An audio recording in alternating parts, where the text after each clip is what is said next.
I'm delighted to welcome today Melitta Campbell, who is based in Montreux, Switzerland, and you are a business coach, especially for women, Melitta. Welcome to the show.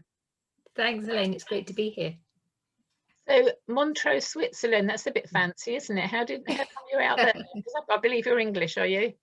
I'm Welsh, actually. Welsh. Yes. I'm Welsh. I went to university in Surrey, and I couldn't get on a bus. People didn't understand my accent. Over the years, it's become more and more just bland British. But no, originally I'm Welsh. I lived for 13 years in London, and I loved it there. I had a great it was a great opportunity to build out my career. I had a degree in design management, which was a cross between art and design, which I loved, and business and economics, which I loved as well. And so it really gave me quite an innovative perspective on business, I think, and what it really takes to succeed. And so moving to London was the clear choice for me after that specific career, university choice. But then after being in London for several years, we were kind of ready to move and have more space around us. So I was from the south coast of Wales, my husband from the north of Scotland, and we kind of missed that sense of space, and we both lived by the sea, so we really missed having that. And we decided to move to Bristol, which was going to take us a little bit closer to home, but then we had the opportunity to move to Switzerland. So we're like, okay, well, we can do that too. And I'd always fancied the idea of learning a second language. So I thought, well, this is going to be my opportunity to do that. And 16 years later, we're still here. So still learning French, still haven't quite got there. But it's a really nice lifestyle where, you know, there's beautiful places in the UK for sure as well, but not necessarily places where you can have a high flying international career and that quality of life and the beautiful surrounding as well. So I think that's the difference here, is that it's so small, you can have an international career and like drive home and be at home in 15 minutes. And I'm currently looking out over the Alps and Lake Geneva, and yeah, it's just beautiful. Fabulous. I know where you are. I've been there hundreds of years ago when I travelled there. Yeah, it's a beautiful country, and it's so clean, isn't it? Very lovely and clean. Yeah, so clean, Yes. just a very casual pace of life. It's good. Yeah, I like it. And was it your husband's career that took you out there, or your own at the time?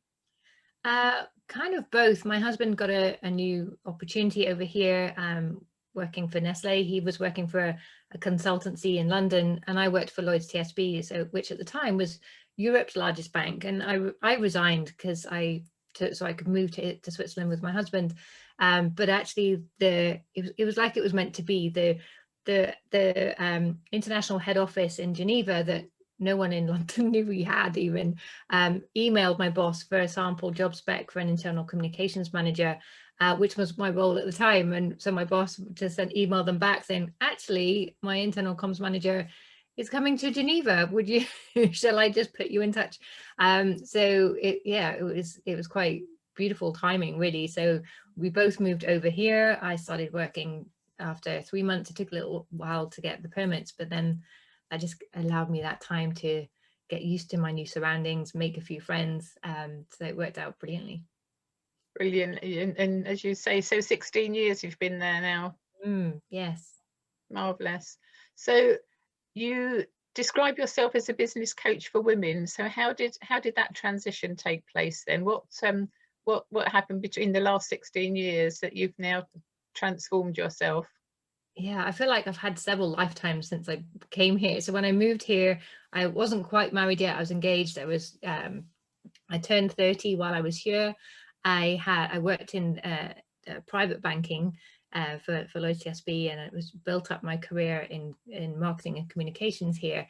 And eventually I built up my position to report directly to the CEO, which was a fantastic opportunity, particularly being in private banking in a non-traditional banking role.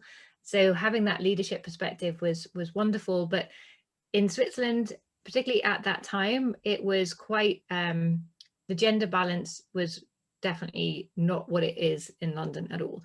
I never felt being held back by being a woman when I had my career in London. But coming to Geneva, I still didn't feel held back, because that wasn't my experience. It wasn't my self-belief. But I saw a lot of women did feel held back. or were just doing that classic female thing of sticking their head down, working really hard, and not telling anyone about it, so never really progressing. So I wanted to take the opportunity of my new position to help inspire these women, and I asked if I could create a women's network. The CEO loved that idea. The CFO became my mentor for that project, and we really started to see a lot of change happening as a result of that, as women really stepped into their power, used their voice a lot more, took the opportunity to start implementing change, and men were able to come to the network as well. But then I had my first child, and here flexible working isn't really a thing still now. So I didn't have the opportunity to work part-time, plus living in Montreux, it was like an hour and a bit commute each time. So I figured if I worked full-time, I would never see my daughter. And that wasn't really a choice I wanted to make. So I decided to start my own business. I didn't really know where to start with that. I didn't speak French very well. I didn't know anything about starting a business, but I thought I have to at least try. And I'd had built up a good reputation and network around in the communication community. So I became a communication consultant. And I did that for about 8 years, but I realized it wasn't my passion, and I was putting everything into my clients and everything into my family and had nothing left for me, which led me to a burnout because I was alone here. I didn't really have a support network around me, no family or anything like that. So that experience really pushed me to think differently about what I was doing. And what I had learned from in Switzerland, the way to find work is through networking. So I was doing a lot of networking, and I saw lots of women who had amazing skills, got fantastic results for their clients. They were really passionate about what they did, but they didn't know how to build a business. They didn't know how to lead a business. They didn't know how to set out their processes. They didn't know how to market or sell themselves or communicate their value in powerful ways that really connected them with a steady flow of the right clients. So I could see that that was something that was very much linked to my expertise, my background, the skills I developed in my sort of 15-20-year career. And it also really aligned to the work I was doing with my women's network in corporate, which I really wanted to continue, but didn't quite know how to make that happen. So becoming a business coach, specifically for women, because here at least it was a lot of women returning to starting their own business for the same reasons I was, that, you know, part-time working isn't a thing. It's the school hours here are crazy nuts. My kids are now 13 and 11, and still now they go to school every day at different times. They come home for 2 hours at lunchtime on a Thursday. Wednesday afternoons they don't have school. One daughter has a 4-hour lunch break on a Thursday. I mean, you can't work a career around that kind of schedule unless you have family nearby that can help you manage that, because there isn't enough childcare, and it's extortionate. So for a lot of women, particularly expats, which was my kind of circle, starting your own business is the perfect opportunity. But as I said, they didn't have the skills, and I could help them with that. So that's why I started out and I pivoted to be a business coach for women in particular. But I do work with a handful of men as well. It's what I teach isn't like business works one way for women and another way for men. But I think women, particularly here in this environment, have certain challenges in terms of creating that balance and stepping into a leadership role for themselves when you're all alone, when you're building your business. So it's something that I feel very motivated to do. And yeah, since I pivoted 5 years ago to focus on that role, I just love it so much. And it really helped me get from a very dark place from that burnout, where I guess looking back, I was kind of borderline depressed, to just being so full of energy and loving what I do today. It's just, yeah, it's a huge difference. And I think it's why I'm excited to come and speak to you today, because I see that looking after your health and well-being and so really loving yourself first is so fundamental in achieving that success for your business, for your career, and not putting everyone else ahead of yourself is really key. Absolutely. So it's all about balance, isn't it? That's what I'm hearing from what you're saying. It's balance with your childcare, balance with your relationship with your significant other, balance with your career or business. It's all about balance. And if the balance is out of kilter in any of the areas, then something's got to give, hasn't it? And Yeah. even when we're passionate about something. So I used to give a talk sometimes called Don't Let Your Passion Kill You. And that also leads to burnout, because if we're so passionate about something, we do it more and more and more, and we don't realize the difference between work and play. So we end up, it happened to me, I was working for clients until 2-3 o'clock in the morning, getting up at 6 o'clock and doing it all again. And no surprise, I got cancer.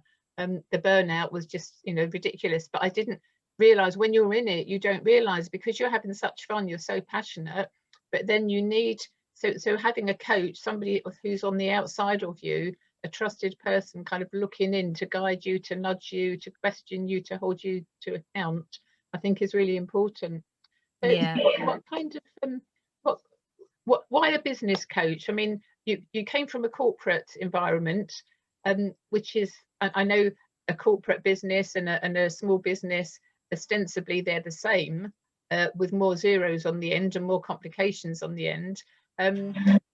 But your experience as a communicator, why did you kind of go to business coaching as opposed to, say, life coaching, which I would have expected to have heard you say?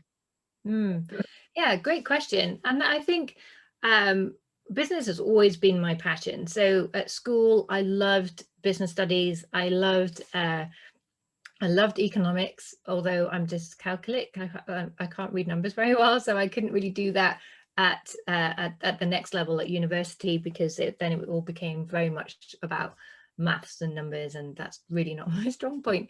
And I really love the artistic side, so design management, and then moving into marketing and marketing communications and leadership communications was really more a natural path for me. But I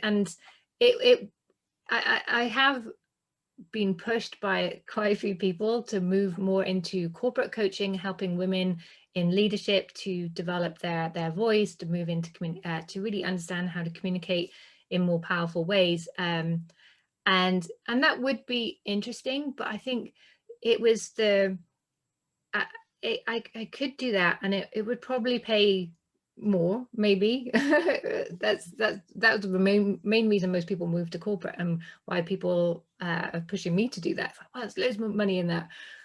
But I really saw this hole where women who want to achieve something for themselves, they want to achieve success their way, they want to use their talents in a way that helps them ignite their passions, to live their purpose, but then they just get so frustrated, or feel stuck, or start to disbelieve in themselves because it's not coming together and it's not working.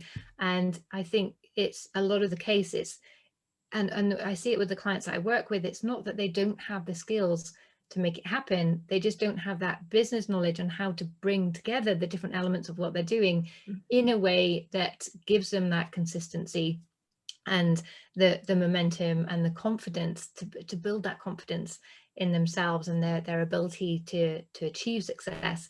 And having been there myself, that's really right now where I feel really motivated to help others in building that business around their talents and passions, and having the self-belief to do it their way. There's a lot of coaches out there right now saying, oh, invest in Instagram ads or SEO and everything will come together, and it won't. If you haven't got the basics in place in your business, you haven't got that strong foundation, you don't believe it enough in what you're doing, and you don't feel comfortable with the marketing and sales and have a process to manage that within your business, it's really hard to make it work. And that's what I can help people with. That's my area of expertise. And seeing women suddenly take control of their business, to run their products and offers and services in ways that they believe get the best results for clients, and to back that up with their communications, and their sales process becomes very authentic and natural from that. It's so amazing to see how quickly they make a change, and how that gives them the control to create the balance they want in life as well. Because as you're saying, balance doesn't just happen. It's something we have to consciously create and manage to make that happen. We have to become leaders of our own life, the CEO of our own lifestyle, and to build a team, whether that's like an actual team we're paying or just a support network. Even our kids become part of our team because they need to support us as much as we're supporting them, and to really bring all of that together with the clarity and the right process and the business understanding. As I say, it all kind of comes together. And I think with business coaching, I can use more of my experience on the business and marketing side than if I was just doing life coaching. I think it would, it gives me more scope to bring more of my talent and expertise into play, which is more rewarding then for me too. Yes, yeah, it's important that we enjoy what we do, but we get the balance right again between enjoying but not going, you know, too far, because that creates burnout. What kind of businesses do your clients run? All sorts of businesses, so mostly smaller end businesses. So it's like a person, mostly women, but a couple of men, and maybe a small team of 2 or 3 other people working with them. So it's really, I work with women in the earlier stages of business. Having said that, I see women who have quite a few of my clients have been running their business for 10, 15 years now, but they're at a stage where they want to own what they're doing, take more responsibility for doing things their way, and really build out their business model, and the way and the journey they want to create for clients, and own that. So it's really creating a business their own way, which is again, I really want to step into that space, because I see so many other business coaches saying, do it the way that I did it and it'll work for you. And of course it doesn't, and it's not very fulfilling to do that either. You want to create a business your way. And most of the women that I'm working with are very smart women. They're very well educated. They've been working in business for a long time. They have incredible skills and experience and knowledge that they want to bring out there. And so they know best how to get results. And a lot of the time they've stepped out of corporate because they weren't able to help people the way that they believe it works best for their clients, but also for for one lady, for example, she was helping, she does consultancy, helping businesses to take better care of their customers by taking better care of their clients, their employees, and building that into their process, which dramatically reduces their costs, really helps push a client and employee engagement, and creates this wonderful atmosphere that then clients love as well, because they're really well treated by everybody in the organization. And so, but her corporate career wasn't allowing her to develop these systems. She was working for one of the big consultancies that was like, no, this is how we do things. And she was like, I don't believe that's the best way. And a few other HR consultants with similar backgrounds, where they've worked at a very high level and didn't really believe in the frameworks that were being put out there anymore, and wanted to create something different. And so clients would have more choice as well, but also they could feel more fulfilled building businesses the right way, so that people are cared for the right way in the process as well. So it's wonderful to see them have, you know, really cheering them on, giving the challenge in them, but also giving them the courage that they have their skills, they have the permission to build it their way, and it will work. And it's once they have that, once they use my belief to build their belief, then things come together very quickly for them. Brilliant. So what would be your top advice then for anybody thinking of jumping from corporate into starting their own business? What are the key things that they need to think about? I think the biggest change is the change in mindset. So when you're working in corporate, you're given the values to work to, you're given the framework, you're told this is what success looks like for you. And taking a big step to decide for yourself what that's all about is harder than it may sound. It's that kind of freedom trap. You suddenly have all the time in the world to do things exactly how you want to, but then you realize, oh, I've got all the time in the world to do exactly what I want to. What is that exactly? And when am I going to do this? And oh, I'll just take some time out and never get anything done, or they put themselves completely into it and don't leave any time for themselves. So it's then how do you create that balance, that lifestyle, that business, and all the processes behind it. But the first step is to get the mindset in the right place. So work on your give yourself permission to work the way that feels right for you. There is no right and wrong in business. You decide that for yourself, and that can take time to organize, to come together for you, which is where having a coach speeds up that process, because we have different frameworks that we can help apply to your business and help you find the right way for you, and to really give yourself permission to do things your way. Recognize it's going to take longer than you may think. And on my podcast, I interview women who have already been out there building their business for 5 or more years. And that's something they've all said is like, it took a lot longer to get to where they wanted to be than they thought at first. You don't build it and they will come. It's really, but then you learn such incredible skills in that process as well. And to to just go for it at the same time. So if you think this is a path that could be for you, there's only one way you can find out, and that's to just jump in there and make it happen. There is no right or wrong. You just have to commit to your decision and make it happen. How long would you say it takes on average? So I'm just thinking financially, a lot of women have support with their partners. You know, they have an income coming into the household through somebody else. But especially there's an awful lot of women on their own these days. Realistically, how long would you say it would take for somebody to be standing on their own 2 feet? Obviously, it's really how long's a piece of string, isn't it? But in your experience with the people that you've coached. Yeah, it really depends, as you say. It depends on the person's ability to get on with it. On one side, you have to make things happen, and if you don't do that in a consistent way, and really create that clarity of vision and purpose and goals for yourself and planning, then you don't make consistent progress. So it depends if you're someone who was committed to making that happen, but also it depends on the industry. So if you want to go and produce a product, that's going to take longer than someone who wants to start coaching, in which case they can start tomorrow. There's very little that they need apart from to know how they want to help and who that person is specifically.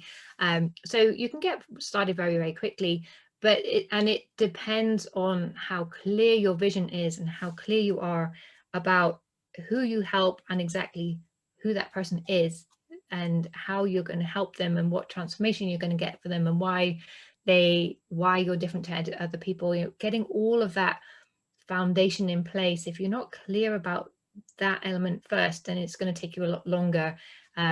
If you go out, there's a lot of coaches right now, and it takes quite a long time to build a coaching business if you're not very clearly niched and you're not able to communicate your value clearly, because there's just so much competition. If you're kind of putting yourself in the mix with all the other gazillion life coaches out there working with just women, for example, then that's not gonna, it's going to take you a long time to get there. But if you're very clear about how exactly you help people and what, so that people can recognize, I'm looking for this result, this is the person that's the best person to help me with that, then it's much quicker to build your business. But there are just too many variables to say it will take you 3 months. I mean, I work with my clients very often. They'll have their first client within a month or two, but then building that into a stable, consistent business will take another few months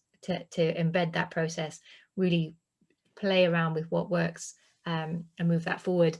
But for other people, it can take several years. A lot of people I interview on my podcast, who, particularly those who are selling a product or something that they've made themselves, it's taken them 3, 4, 5 years to get that business up and running and start turning a profit. So it really depends. Brilliant. And when you were at school, had you had any thoughts on you know, what you're doing now? Has it been a kind of a lifelong dream to help people in ways, or has it kind of just been a series of happenstances? Probably a mix, actually. I remember when I think I was 14 years old, I used to raise money for a donkey sanctuary by running colouring competitions in magazines. So that was my first business, if you like. And I was very proud. I raised £250, which back then was quite a lot of money. And I won an award at school for my Young Enterprise Scheme business. I run a tuck shop at school with 4 other friends. So that was really our first sort of taste of business as well. And we had to organise stock and pricing and all of these different things, which was really great. We made a £500 profit there. So we got £100 each, which was nice. But then I got caught up in my corporate career. And it was only when I was pushed into having to make a different choice for myself. You know, when I was pregnant, I fully expected to go back to work full time. I was a career girl. I loved my job. I had the most amazing team, loved my boss, and it had taken a long time to build up my career to that position. So it wasn't an easy choice to start out on my own. And so I think that entrepreneurial spirit was there in the background, and I was definitely an entrepreneur, that's for sure. That's definitely part of what helped me to progress my career relatively quickly. But yeah, running my own business was never something that I had a lifelong dream to do. But now I don't think I'd ever go back, to be honest. Brilliant. Intrapreneur, how's that different to entrepreneur? So it's having an entrepreneurial spirit, but within an organization.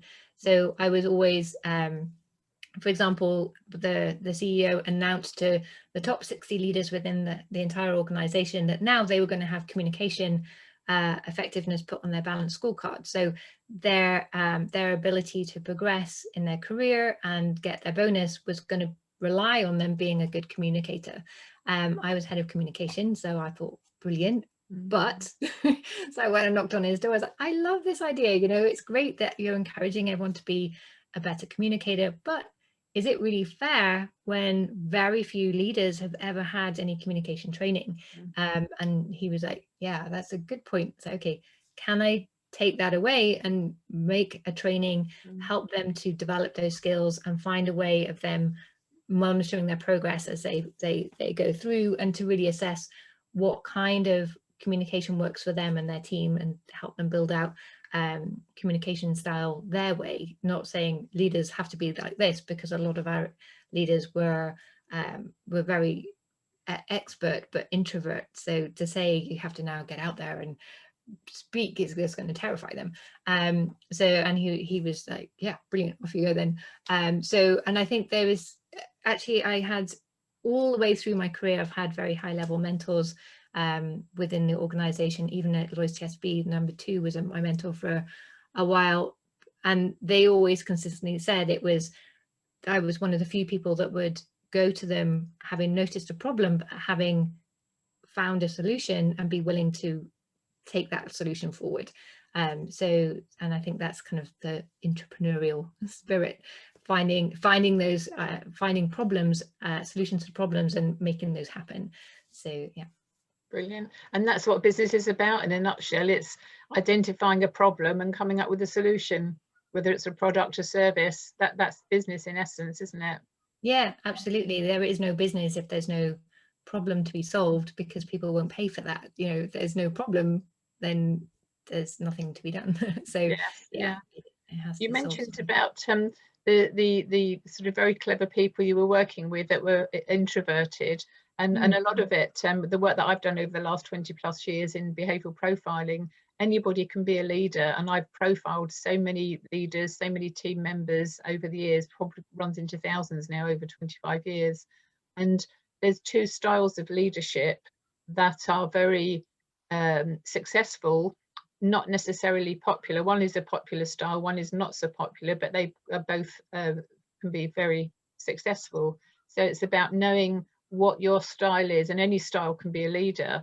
So it's about knowing your style, being comfortable in your style, and recognizing where you may be lacking in certain areas, and surrounding yourself with team members who have got the maybe softer skills, perhaps if you're more of an extrovert person, or if you're an introvert, you need somebody who's going to speak up. You know, you need, and again, it's all about balance, isn't it?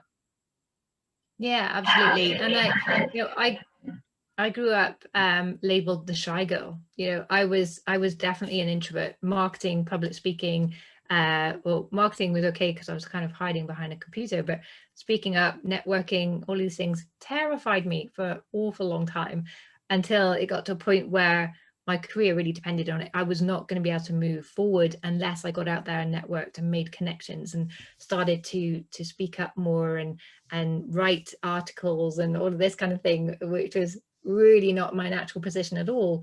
But having developed those skills and consistently pushed outside my comfort zone, now people are very surprised to learn that I'm an introvert too. And I think it's finding your way of doing that. So it's taken me like 15 years of practice to be able to do public speaking, and now I travel the world speaking on stages around to very large audiences sometimes, and it's it never feels like, yay, I can't wait to do this. But it's more about the message. I believe I have a message that I can deliver in a way that's going to connect with people in a way that an extrovert with the same message wouldn't have that same connection. So I think it's, as you say, it's all about balance. But if I don't get myself out there, then that balance in the world is missing. And I want to be that champion who's going to be there for introverts, saying, you can do this. You can definitely step up and get into public speaking and networking if that's what you want to do. I mean, lots of them really just aren't interested in doing that at all. But if you do want to progress and you do want to move into these areas, you can absolutely 100% do that. It'll just take time to learn the skills and build that confidence. And confidence, I've learned to understand, is something that comes afterwards. You don't have the confidence and then think, oh, when I'm confident, I'll go and speak on stage. It doesn't work that way. You have to speak on stage and then you get comfortable. So you have to find those tiny stages to help build that confidence, because the confidence comes from knowing you can figure it out. And if anything goes wrong, you'll survive, rather than knowing ahead of time, I can crush this. That's, at least that's my experience of how I built my confidence anyway. Brilliant. Well, it's been lovely speaking with you, Melitta. How can people get hold of you? So when I was trying to find a name for my company, I was umming and ahhing. I was trying to find something clever that really expressed what was unique about me and was different for anything else. And I was really struggling. And then I went for a dinner party and someone said, well, how can I find you? And I said, just type Melitta Campbell into anything and you'll find me. And I thought, oh, so my business now is just Melitta Campbell Business Coach. Not very exciting, but it expresses who I am. And if you put Melitta Campbell into any social media, Google, whatever, you'll find me. So yeah. Brilliant. And can you spell that, please, for the listeners? Yeah, so it's Melitta with 2 T's, Melitta, and Campbell is Campbell, Campbell. And if you don't put the Campbell bit in, you'll find lots of coffee. Right. Oh yes, of course, Melitta coffee. Yes, wonderful. Yeah. Lovely speaking with you, Melitta, and hopefully your story and inspiration will help our listeners. Thank you so much. Thanks, Elaine. It's been great speaking with you.